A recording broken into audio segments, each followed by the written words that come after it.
Jake was born and raised in a village. He only visited the city once in his life, when his class went to a museum.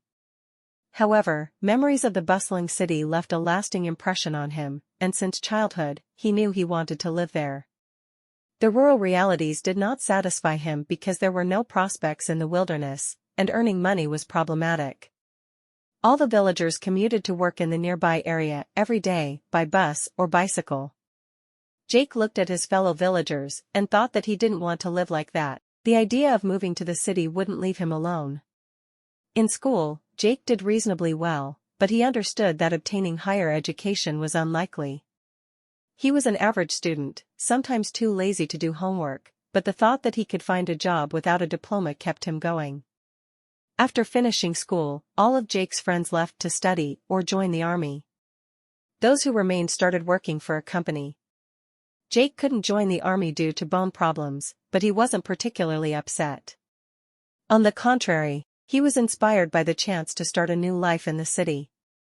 Jake's father was a tractor driver, and his mother was a veterinarian in the village. They earned modest wages but were grateful for what they had.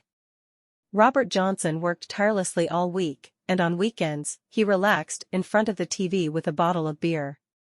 Jake's mother worked on the farm and responded to calls in the village if someone's livestock was unwell. The hustle and bustle of city life and its conveniences were something they never considered, as they were typical villagers who enjoyed their way of life. Initially, Jake's parents couldn't understand his desire to move to the city. They tried to persuade him to study veterinary medicine like his mother and continue working in his hometown. However, Jake was adamant. At the age of 14, he decided for himself that staying in the village forever would ruin his life.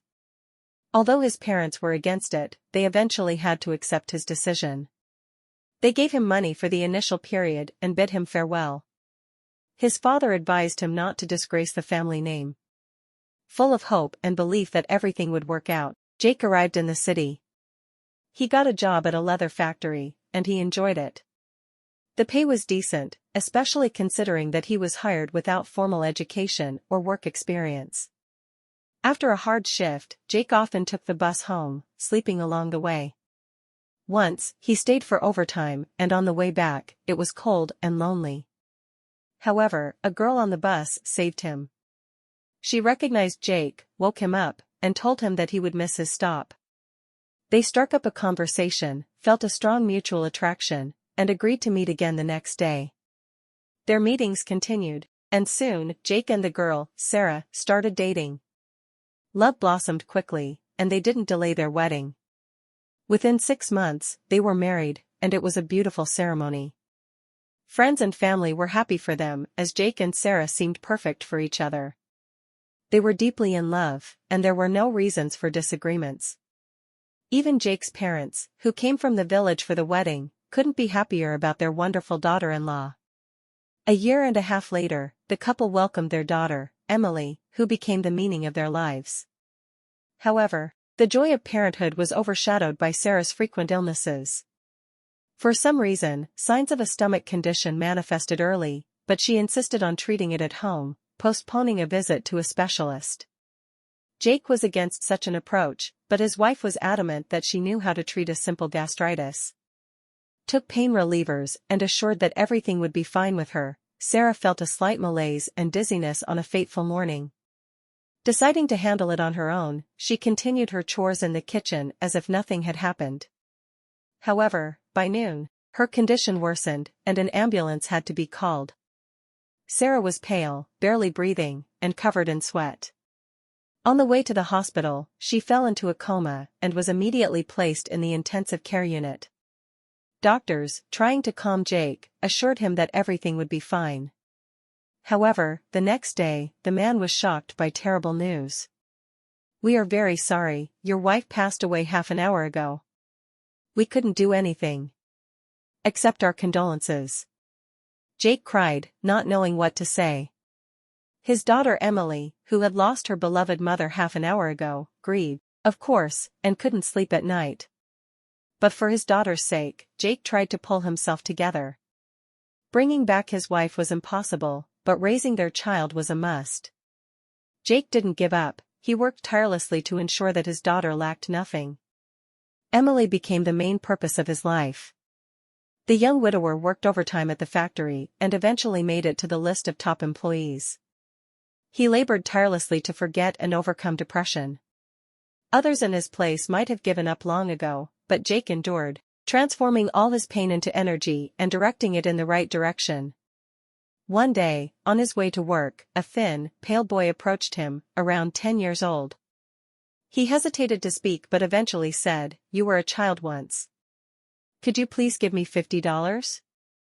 I'm very ashamed to ask for money, but I'm very hungry. There's no food at home, my parents drink everything away." Jake, moved by pity, looked at the child, reached into his pocket, and handed over almost the last $50. He also gave the boy a bun left from lunch. "Thank you, I'll definitely pay you back," the boy whispered with tears in his eyes.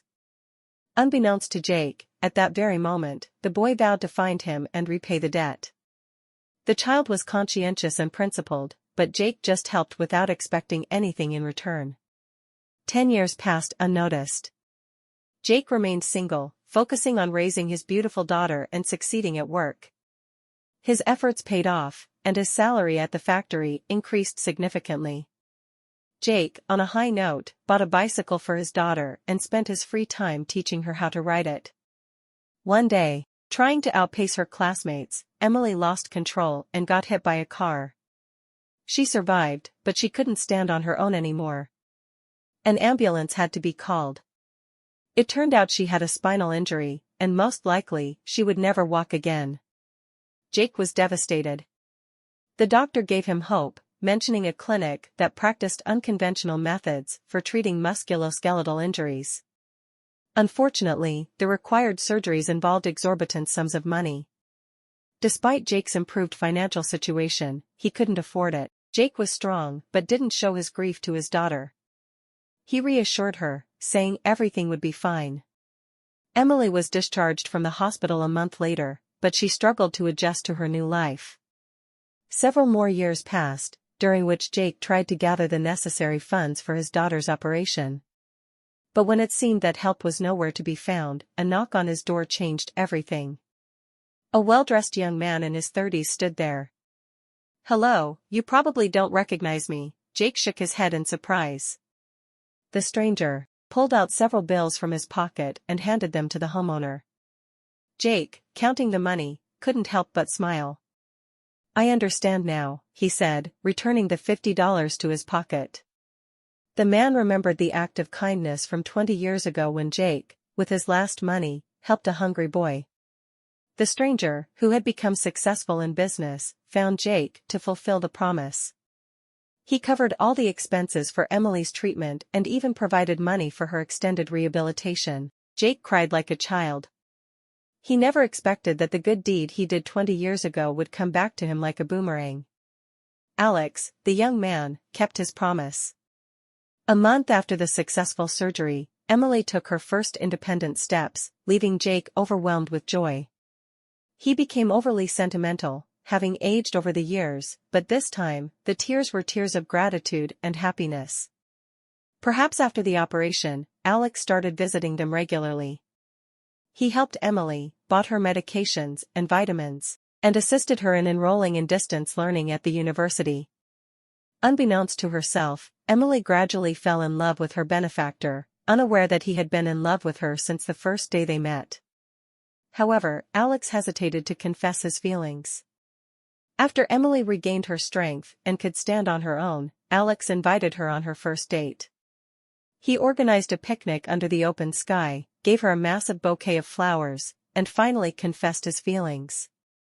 Emily was shocked by the man's attitude towards her, but she felt a mutual attraction and was not against this union. 6 months after their first meeting, Alex proposed, and Emily joyfully said yes. Jake was delighted that his daughter had settled her life and began hinting to the couple not to delay with grandchildren. The wedding was lively and noisy, and the father of the bride unexpectedly got acquainted with Alex's cousin, Anastasia, who clearly showed interest in him throughout the evening. By the end of the celebration, it was clear that not only had Emily arranged her personal life, but it seemed her father had as well. If you enjoyed the story, please support me with a thumbs up. To stay updated on new and interesting stories,